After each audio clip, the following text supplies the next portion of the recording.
오늘은 세례 요한의 증거라는 주제로 하나님 말씀을 함께 나누는 시간을 갖도록 하겠습니다.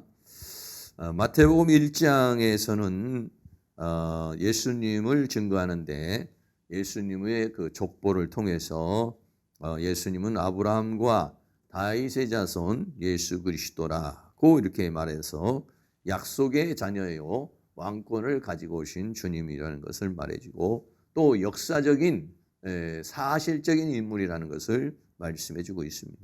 그리고 마태복음 2장에는 동방박사의 증거에 대해서 이번 주일날 이 동방박사의 증거에 대한 말씀을 드리려고 합니다.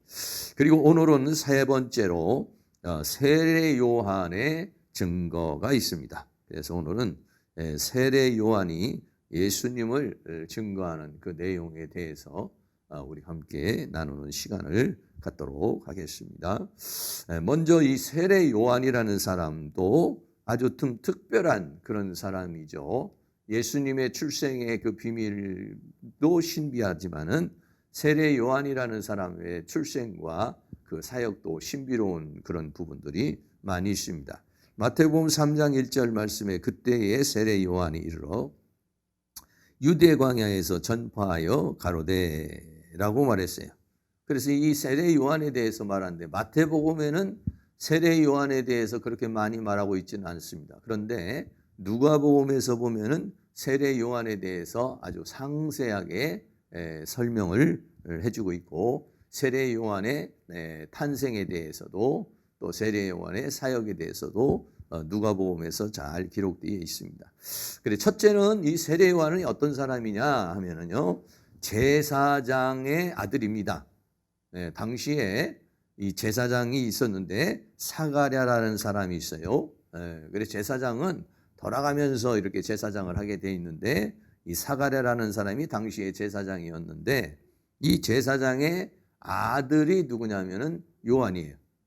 그러니까는 이 사람은 뭐예요? 레위 지파인 거예요. 그러니까 이제 이 세례 요한도 자연스럽게 이제 제사장의 반열에 들어가서 이제 앞으로 그런 이제 제사의 일을 하게 되는 그런 사람이죠. 그래서 누가복음 1장 8절 말씀에 마침 사가랴가 그 반열의 차례대로 그 순서가 있어요. 그 차례대로 제사장의 직무를 하나님 앞에 행할세. 그랬어요. 그러니까 성소에 들어가 가지고 이제 제사장으로서의 일을 하고 있었다라고 그렇게 말하고 있죠. 그런데 그렇게 해서 이제 제사장 그 사가랴의 제사장 임무를 이렇게 하고 있는데 거기에서 하나님께서 역사를 하시는 겁니다. 그래서 이제 신비한 탄생인데 누가복음 1장 13절에 천사가 얘기를 해요. 천사가 일러 가로소되 사가랴여 무서워 말라 너의 간구함이 들린지라 내 아내 엘리사벳이 내게 아들을 낳아줄 것이다. 그러니까 이때까지만 해도 뭐냐면 자녀가 없었던 그런 상황이었죠. 자녀가 없었던 그런 상황이었는데 천사가 제사 업무를 하고 있는 중에 천사가 나타나 가지고 내 아내 엘리사벳이 내게 아들을 낳아줄 것이다 라고 하는 그런 그 하나님의 어떠한 그 강권적인 역사 속에서 탄생을 하죠.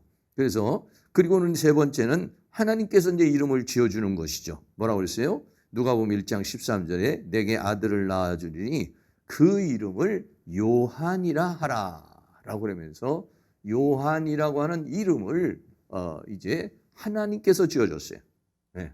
여러분들도 다 기도하면서 이름을 짓지만은 이렇게 하나님께서 직접 그 사람의 이름을 지정을 해주시는 경우가 그렇게 많지는 않죠. 근데 이 요한이라는 사람의 이름은 아예 하나님께서 그 이름을 아예 정해주신 그런 사람이에요.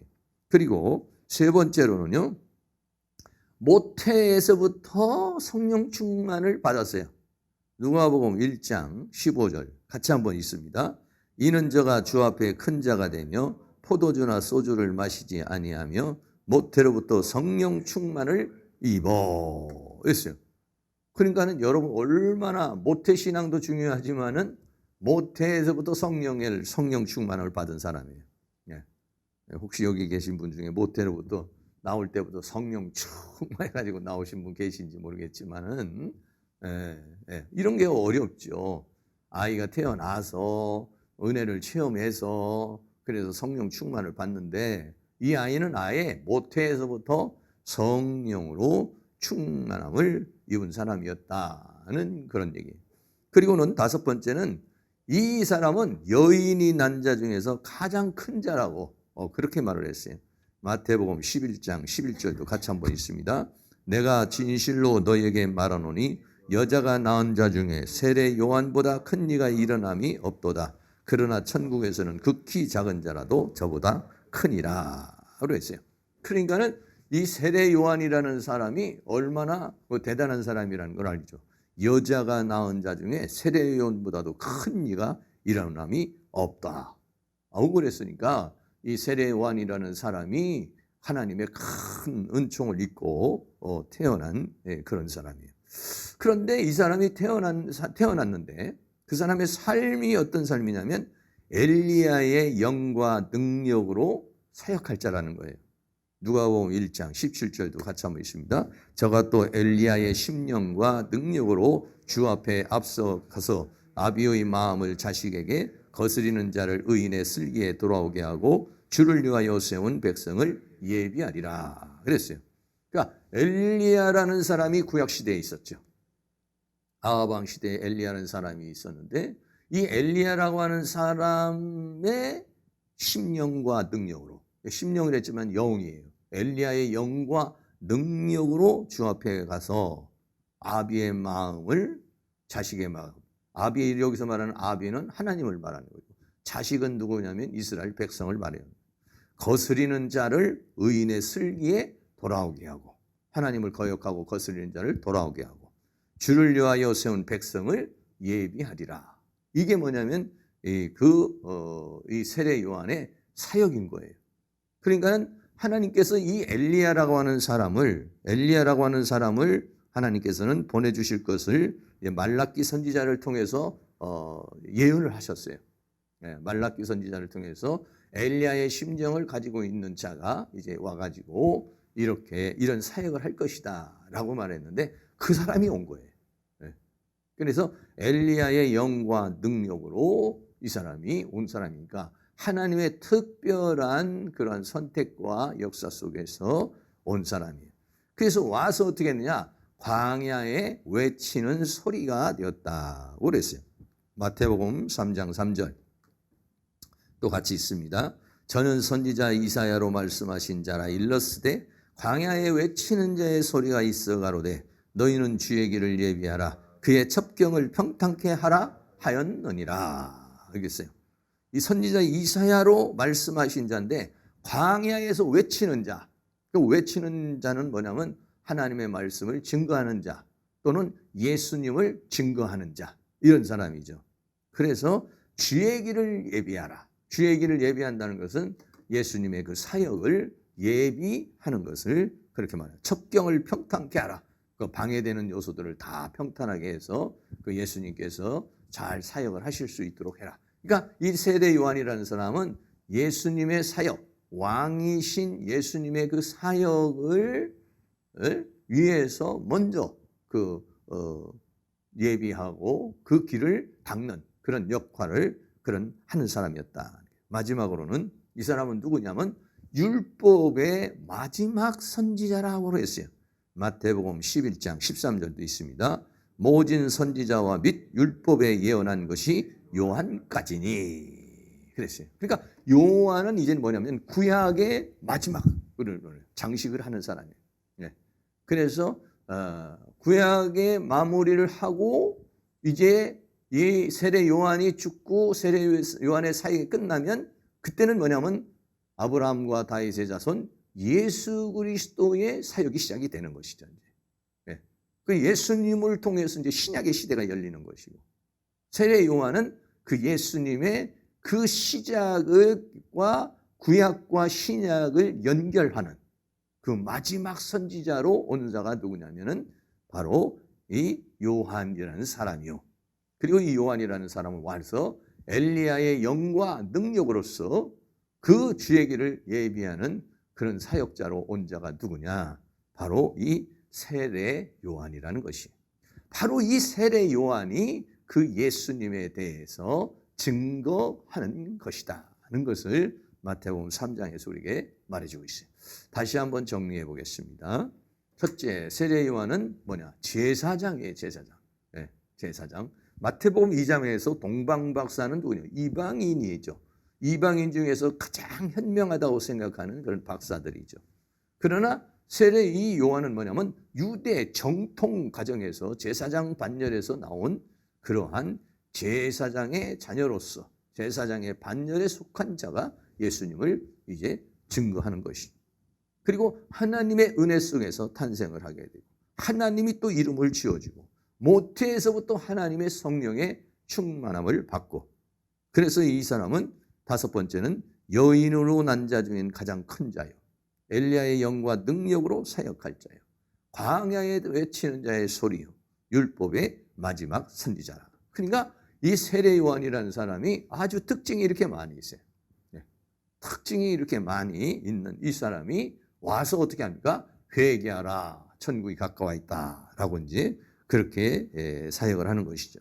그러니까 세례 요한은 제사장으로서 와가지고 백성들을 왕에게, 왕이신 누구? 예수님에게 인도하는 그런 사역을 맡은 사람이 누구냐면 세례 요한의 사역이었다라고 하는 것이죠.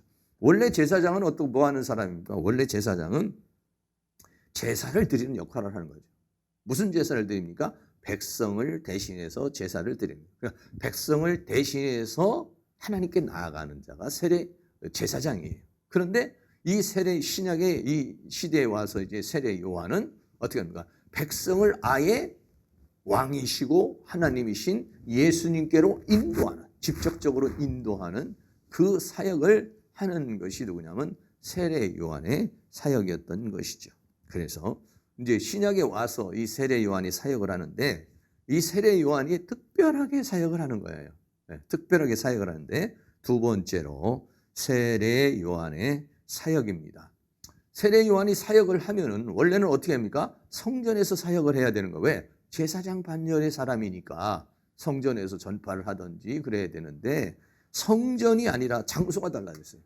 성전이 아니라 어디서 이 사람은 성전에서 외치는 자, 행전에서 사역을 하는 것이 아니라 광야에서 외치는 자가 되었어요. 왜 이 세례 요한은 성전에서 외치지 않고 광야에서 외치는 자가 됐느냐 하면 이제 새로운 시대가 왔다는 거예요. 왜 그러냐면 구약에 있는 이 성전이 하나님 보시기에 합당하지 않아서 이제 성전이 무너지게 되는 거예요. 그래 예수님이 오셨을 때 당시 어떤 사람입니까? 마태복음 21장 13절에 보면 저희에게 이르시되 내 기록된 바 내 집은 기도하는 집이라 일컬음을 받으리라 하였거늘 너희는 강도의 구려를 만들었다. 예수님이 이 땅에 오니까 성전이 완전히 부패가 돼버린 거죠. 성전이 완전히 강도의 소굴이 됐고 마귀의 소굴이 돼버렸고 성전의 안에 앉아있는 것은 하나님이 아니라 마귀가 돼버렸어요. 그러니까 예수님께서 뭐라 합니까? 이 성전이 무너질 것이라고 이제 심판의 예고를 하시죠. 마태복음 24장 2절 말씀 같이 한번 있습니다. 대답하여 가라사대 너희가 이 모든 것을 보지 못하느냐? 내가 진실로 너희에게 이르노니 돌 하나도 돌 위에 남지 않고 다 무너뜨릴 것이라. 그러니까 이스라엘 민족의 이 성전이라고 하는 것은 굉장히 중요한 것이거든요. 네. 왜? 그 성전을 통해서 하나님을 만나게 되는 것이고 그 성전을 통해서 죄사함을 받는 것이고 성전을 통해서 모든 일이 일어나는 것인데 그 성전이 다 무너질 것이다. 왜? 사탄의 소굴이 돼버렸기 때문에 그런 것이에요. 그러면 이제 성전이 무너지게 되면 어떻게 되느냐? 예수님께서 어떻게 되냐? 교회를 세우게 될 것이다. 이렇게 말했어요. 제자들에게 말씀하시는 가운데 마태복음 16장에 이제 그 베드로하고 말하죠. 베드로에게 뭐라고 합니까? 너희는 나를 누구라고 말하느냐? 라고 말하니까 주는 그리스도의 살아계신 하나님의 아들입니다. 라고 말하니까 예수님께서 이렇게 말하죠. 마태복음 16장 18절도 있습니다. 또 내가 내게 이르노니 너는 베드로라. 내가 이 반석 위에 내 교회를 세우리니 음부의 권세가 이기지 못하리라. 아멘. 그러니까 구약에 있는 성전은 무너지고 구약에 있는 성전은 무너지기 때문에 세례 요한은 성전에서 사역을 하는 것이 아니라 광야에서 외치는 자의 삶을 살았다는 것이에요. 그래서 구약의 성전은 무너지고 왜? 사탄의 소굴이 되어버렸기 때문에 또 그 성전이 제대로 기능을 하지 못하기 때문에 무너지고. 근데 성전이 무너지면요, 성전만 무너지는 것이 아니라요, 이게 이스라엘 민족이 무너지는 거예요. 그러니까는 우리나라도 그런 의미죠. 어떻게 보면 교회가 무너지면 나라가 무너지는 거예요, 사실은. 왜? 교회가 무너지는 것은 교회가 타락을 하고 부패해서 하나님이 심판을 내리는데, 교회만 심판하면, 하나님이 심판하면 교회만 심판하나요? 거기에 여파되는 나라가 심판을 받는 거예요.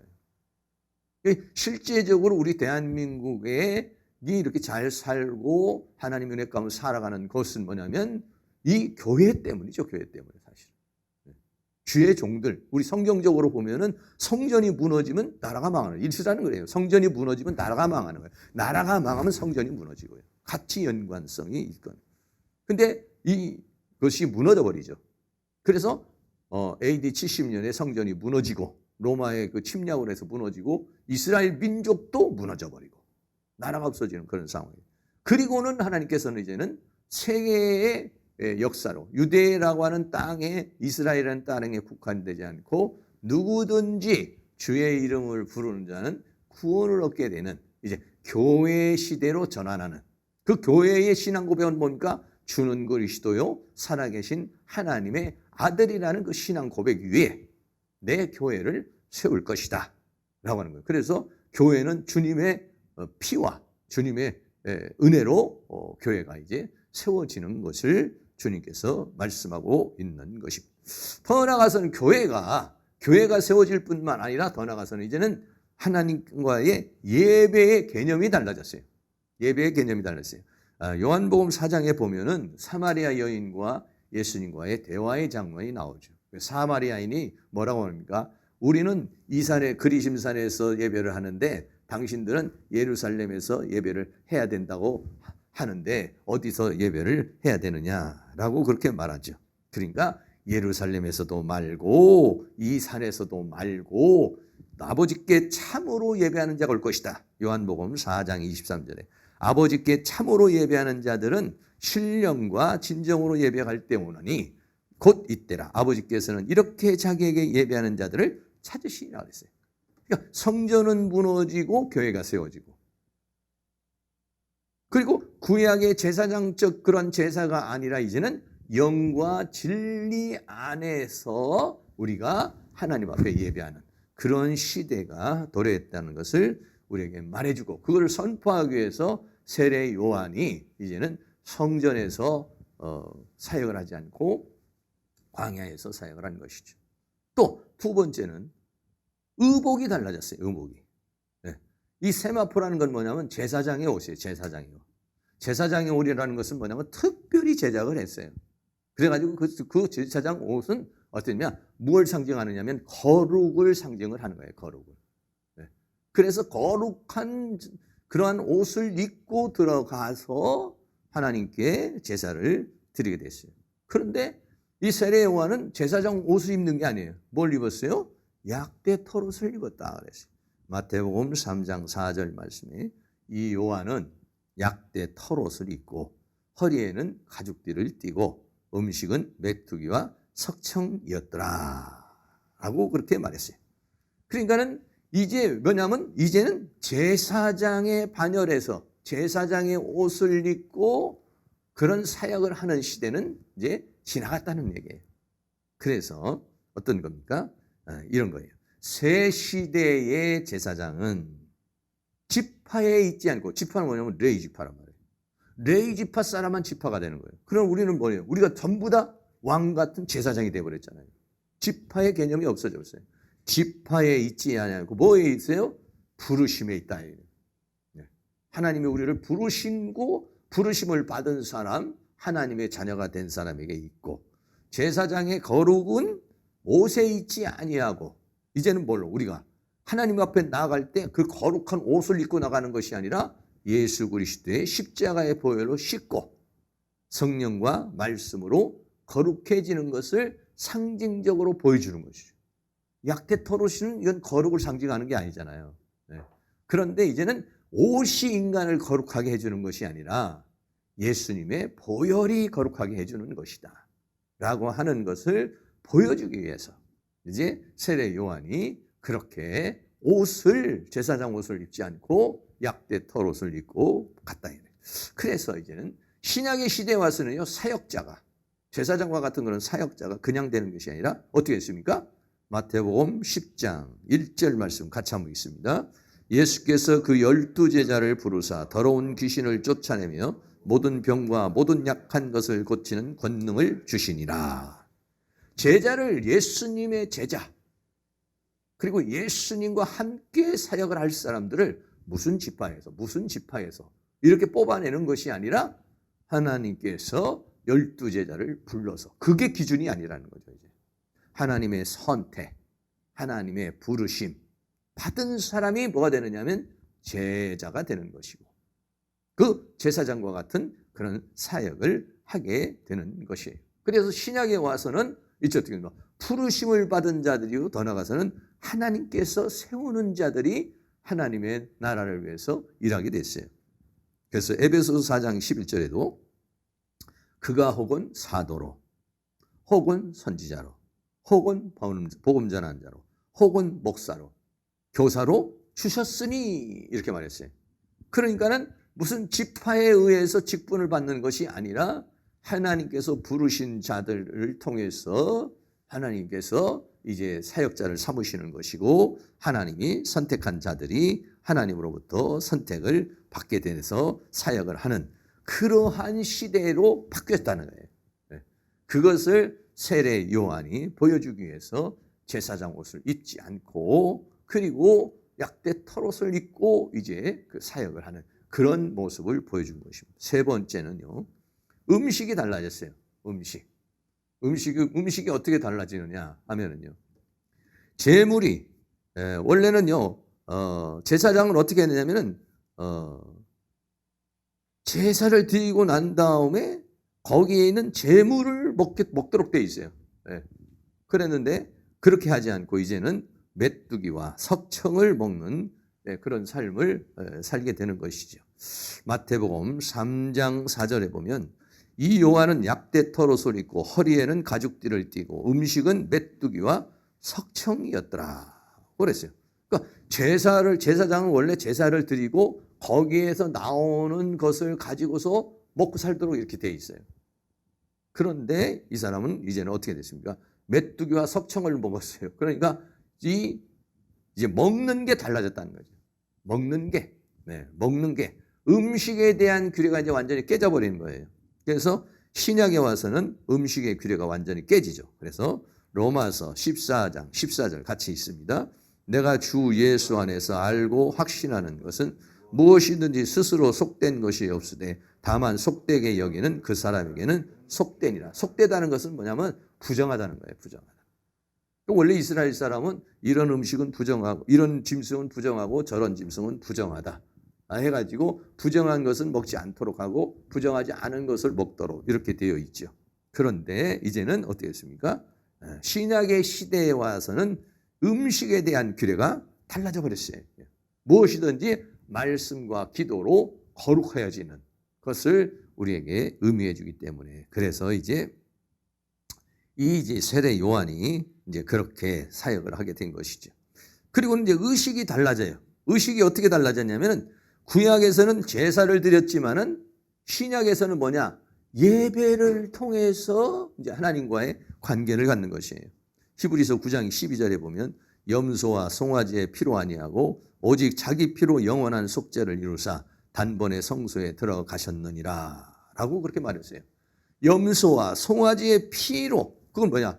구약의 제사법이죠. 구약의 제사는 어때요? 염소를 잡거나 송아지를 잡아서 그 피를 통해서 하나님 앞에 제사를 드려요. 그런데 이제는 예수님의 피를 통해서 속죄를 이루고 하나님 앞에 나아가는 길이 이제 열렸다는 것을 우리에게 말씀해 주고 있는 것입니다. 이렇게 세례 요한의 시대에서는 이 모든 것들이 이제 달라진 그런 시대가 된 거예요. 마지막으로 세 번째는 세례 요한이 그러면 이런 이제 세례 요한이 광야에서 그렇게 외치는 자의 사역을 하는데 세례 요한의 메시지가 뭡니까? 세례 요한의 메시지가 마태복음 3장 1절에 그때 세례 요한이 이르러 유대 광야에서 전파하여 가로되. 네. 마태복음 3장 2절에 같이 한번 있습니다. 회개하라 천국이 가까웠느니라 하였으니 이라고 그랬어요. 그러니까 세례 요한의 사역은 뭐냐면은 바로 천국을 가지고 오신 왕으로 오신 그 예수님을 이제 소개하는 것이고 그 예수님을 우리가 영접하도록 하게 하는 사역이 뭐냐면은 세례 요한의 사역인 것이죠. 세례 요한도 와가지고 어때요? 회개하라 천국이 가까이 왔다 이렇게 말했다는 거예요. 예수님도 와가지고 처음 하신 말씀이 뭐냐면 회개하라 천국이 가까이 왔다. 그러니까 마태복음에서 우리에게 주장하는 것은 우리가 천국이 왔다는 거예요. 천국이. 무슨 천국입니까? 심령의 천국이 이루어지는 것이고 가정의 천국이 이루어지는 것이고 삶의 천국이 이루어지기 그것을 이루기 위해서 오셨다는 거예요. 그러니까 예수 믿는 사람들은 어떠냐면 천국이 가까이 왔다는 것은 오고 있다는 게 아니라 이미 와 있다는 거예요. 현재 완료로서 와 있다. 누가 와 있어요? 예수님이 와 있어요. 그러니까 천국을 이루기 위해서 오신 예수님은 계시는데 그 예수님을 내가 영접을 해서 그 예수님을 통해서 내 심령이 천국을 이루어야 되고 내 가정이 천국을 이루어고 내 삶이 천국을 이루어야 되는 것이죠. 그러기 위해서 예수님은 오신 거예요. 그러니까 우리는 어떻게 되냐면 그 천국을 누려야 되는 것이죠. 천국을 이루기 위해서 오셨으니까. 그 천국은 어떻게 이루어지는 겁니까? 왕이신 그분이 통치하는 것을 말하는 것이죠. 왕이신 그분이 내 영과 혼과 몸을 통치할 때에 거기가 천국이 되는 것이고 왕이신 예수님께서 우리의 가정을 통치할 때에 가정이 천국이 되는 것이고 왕이신 예수님이 교회를 통치할 때 거기가 천국이 되는 거예요. 왕이신 예수님이 이 민족을 통치할 때에 거기가 천국이 되는 거죠. 그런데 사람들은 그거를 원하느냐? 원하지를 않아요. 예수님이 내 심령을 통치하고 그 통치를 따라가려고 그러지 않고 우리는 어떻게 해요? 내가 왕이 돼서 따라 끌고 가려고 그러는 거죠. 그러니까는 어떻게든지 우리가 마태복음을 지금 이제 강해를 하고 있습니다만은 중요한 것은 뭐냐면은 우리는 어떻게 했냐? 천국이 내 심령에서 이루어지기를 원합니다. 천국이 내 삶에서 이루어지기를 원합니다. 근데 그 천국을 이루는 것 중에 하나가 뭐냐면 하나님의 말씀을 통해서 생각이 바뀌어야 되는 거예요. 왜? 하나님의 말씀은 천국을 이루는 하나의 사상이고 기준이고 생각이에요. 그런 생각으로 살아야 천국이 이루어지는 거예요. 그런 법으로 살아야 천국이 이루어지는 거예요. 그러한 사고로 살아야 천국이 이루어지는 거예요. 지금 내가 가지고 있는 사고로 살면 천국이 이루어지지 않아요. 거기는 다툼이 일어나고 짜증이 일어나고 불평이 일어나고 문제가 일어나고 사건이 일어나요. 그럼 천국이 이루어지지 않아요.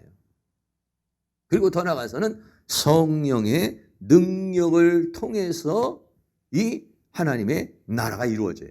왜 그러냐? 사탄이 방해를 하기 때문에. 그러니까 회개하라. 회개한다는 것은 뭐냐면 이미 천국적 삶을 살고 있지 않는 자들, 하나님의 통치를 받고 있지 않는 자들, 하나님의 통치에서 이미 어떻게 했어요? 당시에는 성전은 마귀의 소굴이 되어버렸고 사람들은 뱀과 독사가 되어버려서 하나님의 통치를 받고 있지 않는 시대란 말이에요. 그러니까 하나님의 통치를 받는 자가 되라 이런 얘기예요. 천국이 가까이 왔다는 것은 하나님의 통치를 받고 그의 통치 아래서 이제는 천국의 삶을 살라. 그리고 영원한 천국을 가라는 것을 우리에게 말씀해 주고 있는 것이죠. 마태복음 3장 3절에 저는 이 선지자 이사야로 말씀하신 자라 일렀으되. 그러니까 선지자 이사야를 통해서 뭐라고 말했느냐? 광야에 외치는 자의 소리라 이런 얘기예요. 네. 요한이라는 사람을 하나의 인격으로 말하지를 않고 그냥 하나의 어떤 개념으로 얘기를 하죠. 소리. 네. 외치는 소리. 근데 어때요? 소리를 들으면 사는 거예요. 근데 이게 소리를 들으면 살고 소리를 못 들으면 죽는 거예요. 이게 광야에 외치는 자의 소리. 계시록에서는 보세요. 성령이 교회들에게 하시는 말씀을 들어라 이렇게 말하잖아요. 들을 수 있으면은 그 인도를 받는 거죠. 그래서 가로되 너희는 주의 길을 예비하라. 그의 첩경을 평탄케 하라. 이런 얘기는 뭐냐면 내가 그러한 광야에 외치는 자의 소리를 듣고 예수님을 왕으로 모실 수 있는 심령의 상태, 영의 상태, 믿음의 상태를 만드는 게 뭐냐면 첩경을 평탄케 하는 것이고 주의 길을 예비하는 것이고 그렇게 되는 건데, 근데 그분이 내 안으로 들어오셔서 통치를 해야 되는데 통치를 거부하는 우리 인간의 죄악성. 필요할 때만 하나님을 찾는 거죠. 내가 필요할 때만 하나님을 찾는 것이지 정말 그분의 통치를 따라서 사는 것이 아니라 주님이 필요할 때만 우리가 만약에 찾는다고 그러면 그분은 뭐예요? 왕이 아니라 내가 필요할 때마다 부리는 하나의 종 같은 것이고, 아니면 어떠한 막연한 어떠한 절대적 존재, 내 인생 살아갈 때에 내가 필요할 때 한 번씩 부를 때 주님이 날 좀 도와주시오. 이런 상황이죠. 그러면은 그런 데는 하나님의 나라가 천국이 이루어지느냐? 천국이 이루어지지 않는 것이죠. 그래서 저는 선지자 이사야로, 그래 이사야 선지자 같은 얘기예요. 시편 이사야 40장 4절에 보면 골짜기마다 도두어지며 산마다 작은 산마다 낮아지며 고로지 않은 곳이 평탄케 되며 험한 곳이 평지가 될 것이고, 이거는 뭘 말하냐면 일반 무슨 골짜기나 산을 말하는 것이 아니라 인간의 심리의 상태를 말하는 것이에요. 골짜기는 푹 파인 것이죠. 산은 높아진 교만한 것이죠. 또 고르지 않는 울퉁불퉁한 것이죠. 그런 것들이 험한 것이, 이것이 뭐냐면 주님이 올 수 있는 대로를 만들어라는 것이죠. 그래야 주님이 내 안에 들어오셔서 통치를 하고, 통치를 해야 우리가 그 천국이 저희 것이 되어서 살 수 있는 것이다는 것입니다. 그러니까 사랑하는 모든 성도님들이 회개하라. 천국이 가까이 왔다라고 하는 말씀을 잘 듣고 회개할 수 있는 마음을 평탄케 해서 주님 나를 통치하여 주시옵소서. 오늘 밤도 기도할 때 주님 나를 통치하여 주시옵소서. 내 사고를 말씀으로 다 뜯어 고쳐야 돼요. 이게. 내 생각을 말씀으로 다 고쳐야 돼 이게. 그리고 성령의 능력을 받아서 살 때 천국을 만들고 천국을 누리고 또 천국을 증거하는 그런 삶을 살게 될 줄로 믿습니다. 결론입니다. 오늘 첫 번째로는 세례 요한에 대해서 한 8가지 정도 얘기했죠. 참 신비한 그러한 삶을 해서 정말 하나님의 은혜 가운데 이 세상에 와서 주님의 사역의 길을 예비하는 그런 사역을 하는 사람이 누구냐면 바로 이 세례 요한이었어요. 세례 요한의 메시지가 뭐냐? 메시지, 사람마다 다 메시지가 있는데 그 메시지 중에 가장 중요한 것 중에 하나가 뭐냐? 그 뭐냐면 회개하라, 천국이 가까웠다 라고 하는 거예요. 가까워서 오고 있다는 게 아니야. 이미 와 있다. 천국이 와 있다. 근데 왜 나는 천국을 못 누리느냐? 내 길이 골짜기가 되고 산이 되고 험한 길이 돼서 내가 그것을 받아들이질 못하고 있기 때문이에요. 마태복음 13장으로 보면 내 밭이, 내 심령의 밭이 길가밭이고 돌밭이고 가시밭이 돼서 말씀이 떨어져서 30배, 60배, 100배의 결실을 맺어야 그리고 천국이 저희 것이 되고 그런 삶을 살아갈 수 있는데, 그렇지 못한 것은 우리의 마음 밭이 기경되지를 못해서 그렇다는 것이죠. 사랑하는 모든 성도님들이 마음밭을 잘 기경해서 천국이 저희 것이 다 될 수 있기를 주의 이름으로 축원합니다. 말씀 오늘 다시 한번 생각하면서 예수님 가신 길 골고다의 언덕길 우리 찬양하도록 하겠습니다.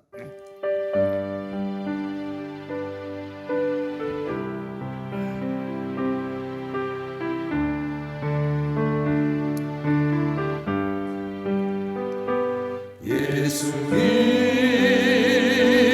가신 길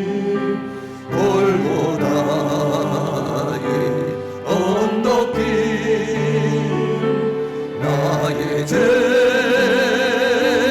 때문에 십자가를 지셨네. 전하세 전하세 우리 구주 예수님 구원의 십자가 땅 끝까지 전하세. 거칠고 험한 길 피 흘리며 가신 길 나의 죄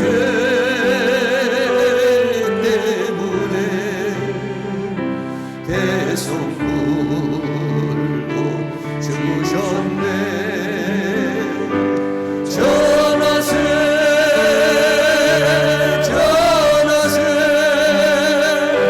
우리 구주 예수님 오열의 은혜를 땅 끝까지 전하세. 길이요 진리요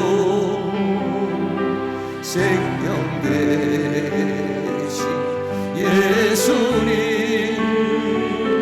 죽은 자 가운데 다시 사신 예수님 전하세 전하세 우리 구주 예수님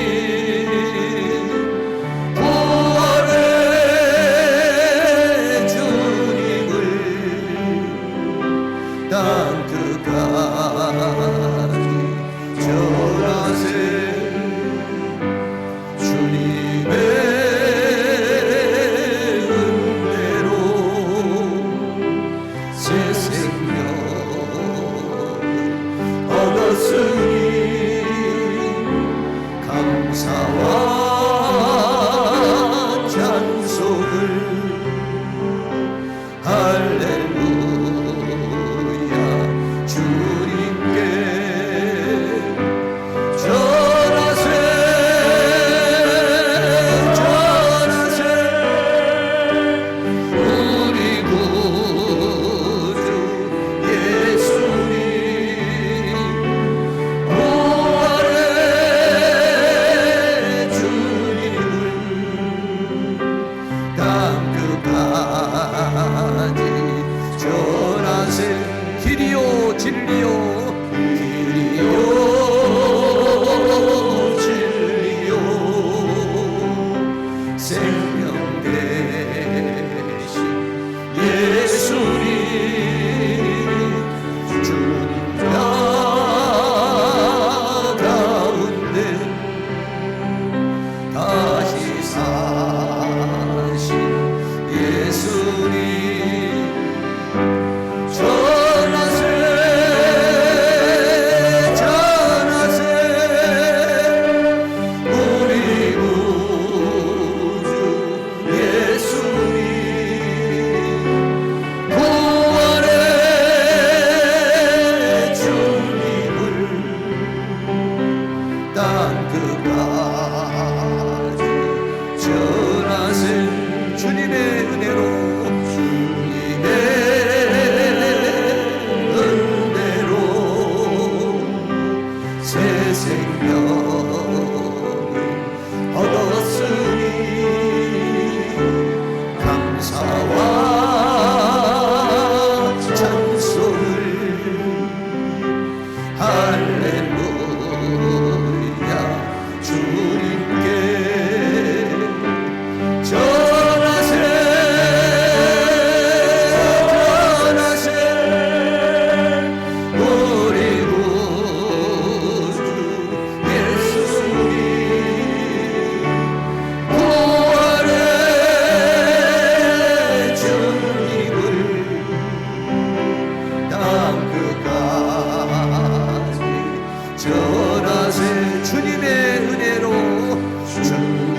주님의 은혜로 새 생명을 얻었으니 은혜로 새 생명을 얻었으니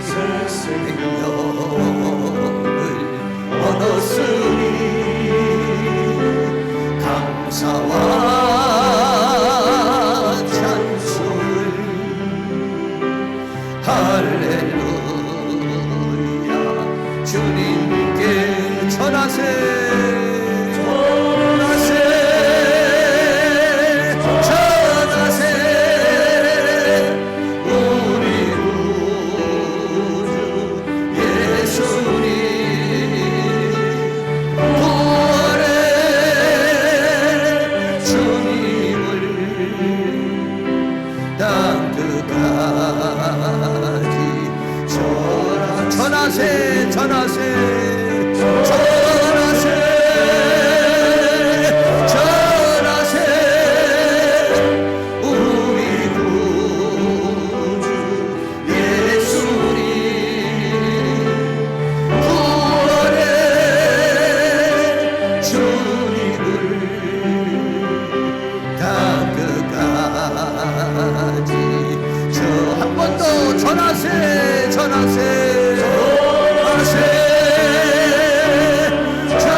제가 마무리 기도하고 여러분들 기도하시고 돌아가시기 바라겠습니다.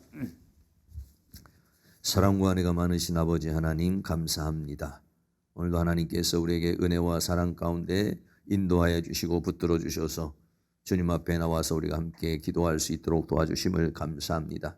세례 요한이 예수 그리스도를 증거한 것처럼 우리도 예수 믿은 것은 받은 증거 많다고 그랬으니 이 성탄절을 맞이하는 우리들이 주님을 증거하는 그러한 입술이 되게 하시고 삶이 되어지도록 도와주시기를 간절히 원합니다. 회개하라 천국이 가까이 왔다고 그랬으니 오늘은 다시 한번 우리의 심령의 천국을 이루고 가정의 천국을 이루고 삶의 천국을 이루는 그러한 은혜의 역사가 있도록 도와주시기를 원합니다. 이 천국을 방해하는 모든 질병의 세력들을 제거하시고 원수마귀 어둠의 세력을 제거하여 주시며 우리의 삶에 있는 모든 것들을 제거하시고 또한 우리들의 잘못된 사고방식과 생각을 주님께서 고쳐주시고 새롭게 하셔서 천국을 누리는 저희들 되게 하시고 또 천국을 증거하는 입술이 되어줄 수 있도록 주께서 함께해 주시기를 간절히 원합니다. 감사의 예물 드립니다. 길태영 집사님 드립니다. 들어진 손길 축복하시고 영육간에 강건하게 하시며 늘 천국이 10년 가운데 삶 가운데 이루어지는 은혜가 있기를 축복합니다. 또 김시연 드립니다. 사랑의 주님 감사합니다. 우리 김시연 사랑하는 아들이 예수 믿어 구원받고 믿음으로 살게 하시고 그 사업과 생업을 축복하여 주시고 하나님의 은혜와 사랑 가운데 살아갈 수 있도록 주께서 은혜를 베풀어 주시기를 간절히 원합니다. 김봉수 집사님 범사에 감사합니다. 늘 주님의 은혜가 충만해서 감사가 넘치고 주님의 천국이 심령과 가정과 삶 가운데 충만하게 이루어지기를 축복합니다. 김선혜 사모님 길만정 목사 드립니다. 들어진 손길 축복하여 주시고 기도하고 간구하는 제목에 응답되게 하여 주시며 하나님의 능력으로 하나님의 국률로 하나님의 은혜로 나타날 수 있도록 주께서 도와주시기를 간절히 원합니다. 이 시간도 우리들이 합심하여 하나님 앞에 기도할 때 우리의 기도가 다 하나님 앞에 상달되어서 하나님의 능력으로 나타나게 하시고 이 시간도 성령의 기름 부으심으로 우리를 충만 채워주시는 은혜의 역사가 있어서 우리의 영의 눈이 열리고 귀가 열리고 마음이 열리고 또 우리의 삶이 열리는 그러한 은혜의 역사가 있도록 도와주시옵소서. 예수 그리스도의 이름으로 기도하옵나이다. 아멘.